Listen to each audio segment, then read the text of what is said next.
আমি তেখেতক ভাৰতীয় জনতা পাৰ্টিলৈ আদৰিছোঁ।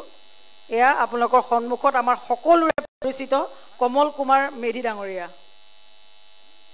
এটা বৃহৎ হাত চাপৰি লাগে।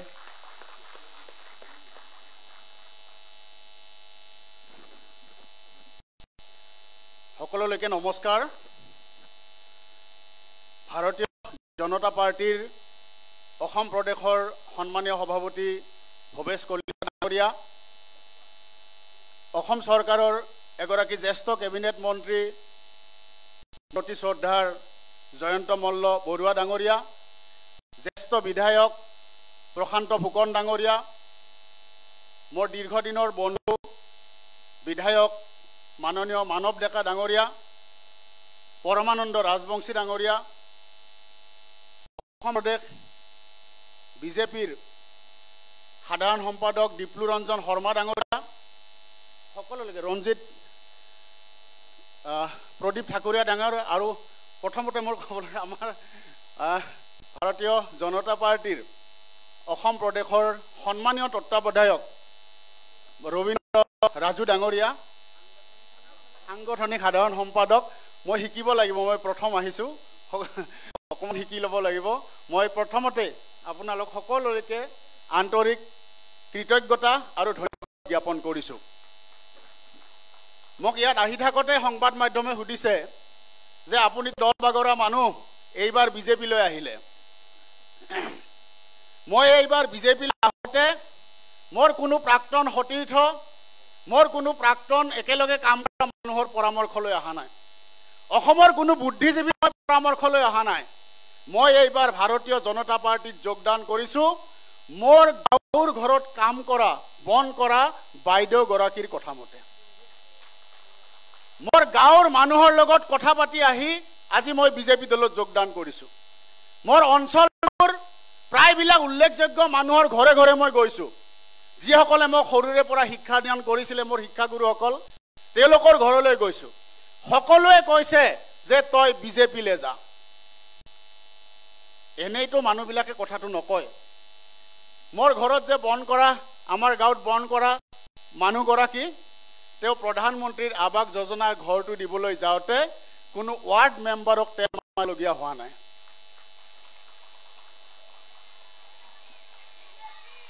গাঁওবুঢ়াক গৈ 50 টকা এটা দিবলগীয়া হোৱা নাই, যিটো আগতে হৈছিলে। তেওঁৰ ঘৰত গৈ বিজেপিৰ কাৰ্যকৰ্তাই কাগজ পত্ৰ ৰেডি কৰি দিছে, তেওঁ ঘৰ পাইছে, তেওঁ অৰুণোদয় পাইছে। আজি বৃদ্ধ পেঞ্চন, বিধৱা পেঞ্চনৰ পৰা, প্ৰধানমন্ত্ৰীৰ আৱাস যোজনাৰ পৰা APSCৰ চাকৰিটোলৈকে 1 টকা নিদিয়াৰ পৰিৱেশ এটা হৈছে। মই কটন কলেজত পঢ়ি থকা দিনৰ পৰাই মই ছাত্ৰ ৰাজনীতিৰ লগত জড়িত। আপোনালোকে জানে, কৃষক মুক্তি সংগ্ৰাম সমিতি এটা সময়ত আমি উত্তাল গণ আন্দোলন কৰিছিলোঁ। কেৱল অসমৰ দুৰ্নীতি, চৰকাৰৰ দুৰ্নীতিৰ বিৰুদ্ধে আমি আন্দোলন কৰিছিলোঁ। আজি সংবাদ মাধ্যমৰ বন্ধুসকলে মোক যিটো প্ৰশ্ন কৰিছে, মই আপোনালোকক উত্তৰটো দিওঁ। মই আজি ৰাতিপুৱা যেতিয়া ওলাই আহিছোঁ, মই অসমৰ প্ৰায়বিলাক বাতৰি কাকত পঢ়ি আহিছোঁ, আপোনালোকৰ টিভি চেনেলবিলাক চাই আহিছোঁ। চবতে দেখিছোঁ আজি কেৱল উন্নয়নৰ জয়গান। আজি নৰেন্দ্ৰ মোদী ডাঙৰীয়া আহিছিলে নহয়, সকলোতে কেৱল উন্নয়নৰ জয়গান দেখি আহিছোঁ। আজি আপোনালোকৰ সংবাদ মাধ্যমে বাতৰি কেলেংকাৰীৰ বাতৰি কৰিবলৈ সুযোগ পোৱা নাই, তেনেকুৱা পৰিৱেশেই নাই।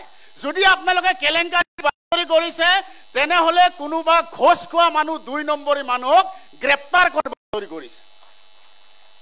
চৰকাৰৰ 2 নম্বৰীৰ আপোনালোকে বাতৰি কৰিবলৈ পোৱা নাই। গতিকে উত্তৰটো তাতেই মই কিয় বিজেপিত যোগদান কৰিবলৈ আহিছোঁ। আমি দীৰ্ঘদিন ধৰি দুৰ্নীতি বিৰোধী আন্দোলন কৰিছোঁ। আজি আমি যেতিয়া কটন কলেজত পঢ়ি আছিলোঁ, ছাত্ৰ ৰাজনীতিত জড়িত আছিলোঁ, তেতিয়াই আমি কিংবদন্তীৰ দৰে এটা নাম শুনিছিলোঁ, হিমন্ত বিশ্ব শৰ্মা। কিংবদন্তীৰ দৰে শুনিছিলোঁ। আপোনালোকে সকলোৱে জানে, লোকভাগ কৰিবলৈ একো নাই। আমি যেতিয়া গণ আন্দোলন কৰি আছিলোঁ, আটাইতকৈ বেছি কিজানি আন্দোলন কৰিছিলোঁ হিমন্ত বিশ্ব শৰ্মা ডাঙৰীয়াৰ বিৰুদ্ধে। এইবিলাকতো আৰু মিছা কথা কৈলে আপোনালোকে সকলোৱে জনা কথা। আৰু যিহেতু বিৰোধ আৰু সংঘাতেৰে আমাৰ সম্পৰ্কটো আৰম্ভ হৈছে, সেইকাৰণে মাননীয় হিমন্ত বিশ্ব শৰ্মা ডাঙৰীয়া প্ৰতিটো কথাই আমি পৰ্যবেক্ষণ কৰিছিলোঁ। প্ৰতিটো কথাই তেওঁ কেনেকৈ কাম কৰে, কেনেকৈ কথা কয়, কেনেকৈ গোটেই অসমখনক আগবঢ়াই নিয়াৰ সপোন দেখিছে আৰু সেই সপোন সাকাৰ কৰিবলৈ তেনেকৈ তেওঁ দিনে ৰাতিয়ে কাম কৰিছে। এই কথাবিলাক অন্য বহুততকৈ আমি বেছি ভালকৈ পৰ্যবেক্ষণ কৰিছোঁ এইকাৰণে যে তেখেতৰ লগত সম্পৰ্কটো আৰম্ভ হৈছিলে সংঘাত আৰু বিৰোধিতাৰ মাজেৰে। আজি মই কৈ থৈ যাওঁ, মোক যিমান ট্ৰল কৰে কৰক, মোৰ ক'বলৈ একো নাই। মই এটা কথা কৈ থৈ যাওঁ, অসমখনক যদি নতুন ধৰণে গঢ়িবলৈ হয়, সঁচা সঁচিকৈ যদি এখন উন্নত ৰাজ্য কৰিবলৈ হয়, প্ৰতিগৰাকী সমাজৰ আটাইতকৈ নিম্ন শ্ৰেণীৰ প্ৰত্যেকগৰাকী মানুহৰ যদি জীৱন ধাৰণ উন্নত কৰিব লগা হয়, তেনেহ'লে অসমৰ ৰাজনীতিত এটাই নাম আছে, ডক্টৰ হিমন্ত বিশ্ব শৰ্মা। তেওঁক বেয়া পাব পাৰি, তেওঁক বেয়া পাব পাৰে, অসমৰ ৰাজনীতিত তেখেতক কোনেও স্বীকাৰ কৰিব নোৱাৰে। গতিকে মই সকলোকে এটা কথাই জনাব বিচাৰিছোঁ যে এনেকুৱা এটা পৰিৱেশ, এনেকুৱা এটা ৰাজনৈতিক বাতাবৰণ, এনেকুৱা এটা উন্নয়নৰ মহা আয়োজন, এনেকুৱা আয়োজনত এজন অসম আৰু অসমীয়াৰ সুৰক্ষিত ভৱিষ্যত বিচৰা মানুহ হিচাপে, অসমৰ আটাইতকৈ দৰিদ্ৰ মানুহজনৰ উন্নয়ন বিচৰা মানুহ হিচাপে আমি এতিয়া বিজেপি নকৰি কি কৰিম? আৰু আছে জানো কিবা দল কৰিবৰ কাৰণে? হয়, মই দল বাগৰি আহিছোঁ, কিন্তু খবৰ ল'ব, জীৱনত 1 টকাৰ 2 নম্বৰী মই কৰি পোৱা নাই। আজিলৈকে কোনেও ক'ব যে কমল মেধিয়ে 1 টকাৰ 2 নম্বৰী কৰিছে। কমল মেধিৰ সততাক লৈ আজিলৈকে কোনো প্ৰশ্ন কৰিব পৰা নাই। হয়, মই দল বাগৰা, কিয় থাকিম সেই দলবিলাকত? মই আজি ভাৰতীয় জনতা পাৰ্টীৰ ভৱেশ কলিতা ডাঙৰীয়াক অন্ততঃ এটা কথা মই আত্মবিশ্বাসেৰে সৈতে ক'ব পাৰোঁ যে আজি সেই দলবিলাক কি কাৰণে নহয়, মই আপোনালোকতকৈও বেছি ভালকৈ জানো। মই এইবিলাক কৰি থৈ আহিছোঁ, গতিকে মোক সমৃদ্ধ কৰিছে। হয়, তাৰ নেতিবাচক আপুনি বাগধাৰা তৈয়াৰ কৰিব পাৰে, আৰু ইতিবাচকভাৱে চালে মই আজি সমৃদ্ধ হৈ আহিছোঁ। আৰু সেই সমৃদ্ধিৰে মই কোনো উচ্চাকাংক্ষা লৈ বিজেপিত যোগদান কৰা নাই। মোৰ ব্যক্তিগত সপোনবিলাক মই কেতিয়াবা একাষৰীয়া কৰি থৈ সিদ্ধান্ত লৈছোঁ যে মই বিজেপিত যোগদান কৰিম। মোক এজন অতি কাৰ্যকৰ্তা হিচাপে এটা অতি সৰু কাম দিয়ক, মই যদি সেই কাম ভাল ধৰণে কৰি দেখুৱাব নোৱাৰোঁ, তেতিয়াহ'লে আপোনালোকে ক'ব যে মই আগৰ যি মোৰ কাম কাজ তাক লৈ আপোনালোকে প্ৰশ্ন কৰিব। আজি হিমন্ত বিশ্ব শৰ্মা ডাঙৰীয়া, তেখেত নক্ষত্ৰ, আমিতো জোনাকী পৰুৱা, সৰু জোনাকী পৰুৱা, কিন্তু তথাপি আমাৰ নিজস্ব পোহৰ আছে, নিজস্ব স্বাভিমানেৰে আমি জীয়াই আছোঁ। সেইকাৰণে দল সলনি কৰিছোঁ। আমি আশা কৰিম অসমৰ ৰাজনীতিৰ নক্ষত্ৰ মাননীয় ডক্টৰ হিমন্ত বিশ্ব শৰ্মাৰ সেই পোহৰে আলোকিত হৈ আমিও এটা সৰুকৈ বাট কাটিব পাৰিম, য'ত সমাজৰ আটাইতকৈ দৰিদ্ৰ, আটাইতকৈ দুখীয়া মানুহৰ কাৰণে কিবা এটা নগণ্য কাৰ্যকৰ্তা হিচাপে কিবা এটা কাম কৰিব পাৰিম, আৰু অসম আৰু অসমীয়াৰ সুৰক্ষিত ভৱিষ্যতৰ কাৰণে কাম কৰিব পাৰিম।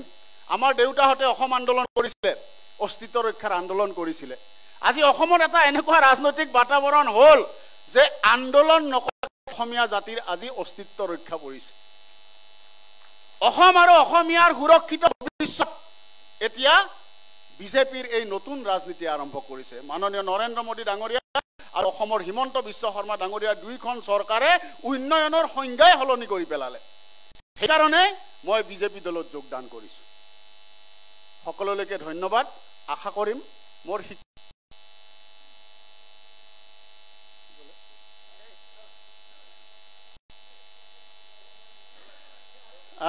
মই আজি যোগদান কৰিছোঁ। চাগে মোৰ এতিয়া এনেকুৱা লাগিছে ৰবীন্দ্ৰ ৰাজুজিও আছে, মই বেছি কথা কৈছোঁ নেকি এনেকুৱা লাগিছে, কিন্তু বহু দিনৰ কিছুমান কথা সোমাই যে মনত, সেইকাৰণে দুআষাৰ বেছিকৈ ক'লোঁ।